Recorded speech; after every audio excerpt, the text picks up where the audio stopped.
आजकल स्थिति यह हो गई है, शहरों में लोगों का निवास हो गया, इसलिए गाय की सेवा कहाँ करें।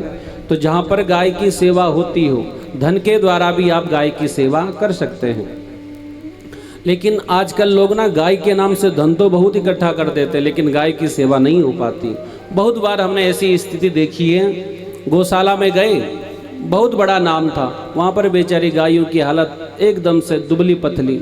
गाय के नाम से धन तो ले लिया, सब अपना खाने कमाने घूमने में लगाया, गाय की सेवा में न लगाया। ये बहुत बड़ा अपराध है। जहाँ पर वास्तव में सच्चे दिल से सेवा होती हो, वहाँ पर गाय के लिए कुछ ना कुछ धन की अवश्य देना चाहिए।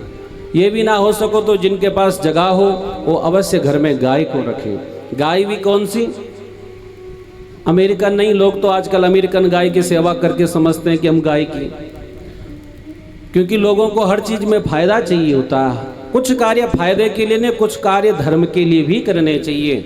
इसलिए हमारे शास्त्रों ने अगर गौ की संज्ञा किसी को दी है, वो देसी गाय को ही गौ माता की संज्ञा दी है।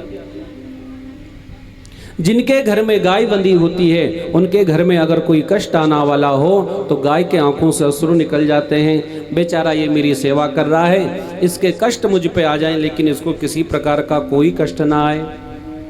जिनके घर में गाय बंधी होती है, उनके घर में मंगल ही मंगल होता है। कितने ऐसे प्रसंग हैं, दिलीप राजा, जमदग्नि जी महाराज, जिन्होंने केवल गाय की सेवा की और अष्ट सिद्धि नवनिधि को प्राप्त किया।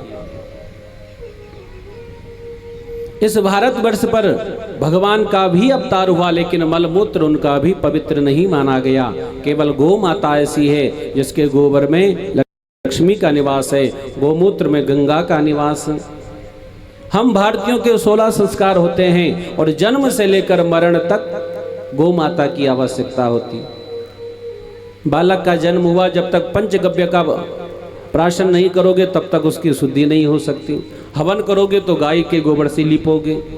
कहाँ तक करें, मरने के बाद अंत्येष्टि क्रिया करने के बाद जब तक पंचगव्य को ना पी लें तब तक शुद्धि नहीं मानी जाती। और जब गाय नहीं होगी तो संस्कार कहाँ रहेंगे। इसलिए हम सबका परम कर्तव्य बनता है गौ माता की सेवा करनी चाहिए।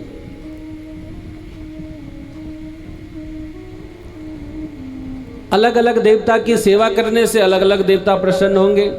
गौ माता की सेवा कर लो, सबके सब देवी देवता वैसे ही प्रसन्न हो जाएंगे। बोलिए गौ माता की जय। गरुड़ पुराण के अनुसार नरक के बाहर एक नदी बहती है और उस नदी का नाम है बैतरणी। बड़ी भयानक नदी है। उसके सामने जाने के बाद ना व्यक्ति घबराने लगता है। जिसने गौ माता की सेवा की हो, जिसने गाय का दान किया हो, वहां पर गौ माता प्रकट हो जाती है, अपनी पूंछ पकड़कर उसको बैतरणी से पार करा देती है। बोलिए गौ माता की जय। इसलिए गाय की सेवा करनी चाहिए। हम किसी के यहाँ पानी पिए तो उसके ऋणी बन जाते हैं, और ऐसा कोई भारतवासी नहीं होगा जिसने कम से कम एक ना एक बार गौ माता का दुग्धपान किया हो। अगर माँ को बालक हो और माँ को दूध ना हो तो डॉक्टर भी कहते हैं देसी गाय का दूध पिलाना। जो काम माँ का दूध करता है वही देसी गाय का भी करता है। इसलिए गौ माता की सेवा अवश्य करो। अब यहाँ तो पता नहीं गाय होंगी कि नहीं, कहीं हमें तो देखने को प्राप्त नहीं हुई, लेकिन जहाँ आसपास तो होगी कोई गौशाला ना। हाँ, तो जहाँ गौशाला हो वहाँ पर आपका परम कर्तव्य है अपनी पुण्य कमाई में से कुछ ना कुछ, हरा चारा हो गया, गुड़ हो गया, जो भी होगा गौ माता के लिए अवश्य वहाँ पर जाना चाहिए। बहुत सारे कहते हैं महाराज हमारे पास धन नहीं है। अगर धन नहीं है तो भगवान ने ये तन दिया है, इस तन से वहाँ जाकर गौ माता की सेवा करनी चाहिए।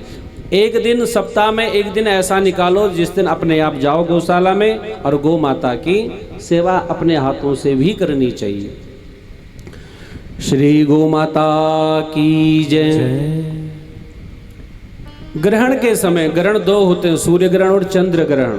ग्रहण के समय कोई काशी के मणिकर्णिका घाट पर जाए और वहां पर स्वर्ण का दान करे, उसका जो फल होता है एक बार गोविंद नाम लेने का वही फल होता है, क्योंकि यह गोविंद नाम गौ माता ने भगवान का रखा है, इसलिए भगवान को ये गोविंद नाम बहुत प्रिय है।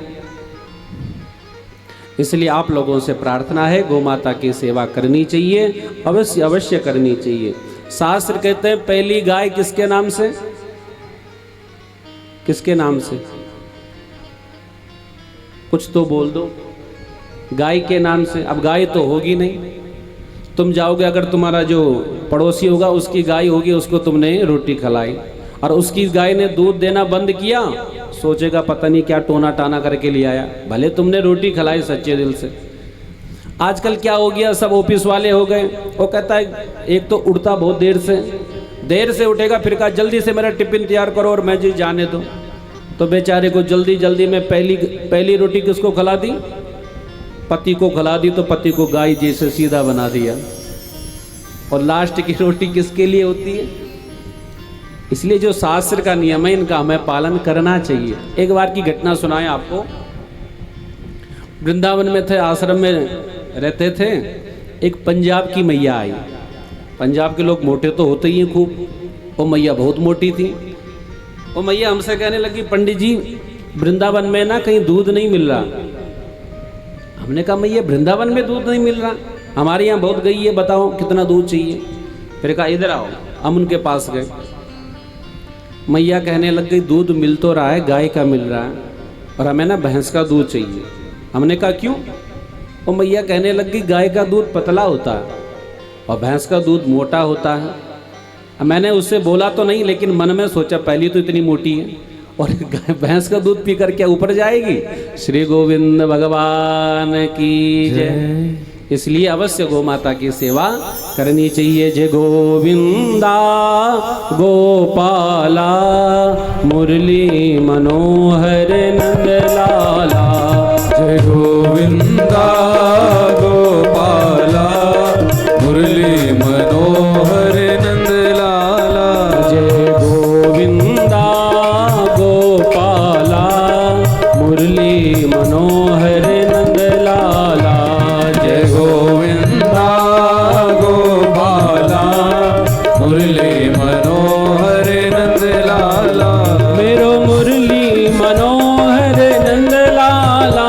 मेरो मुरली मनोहर नंदलाला।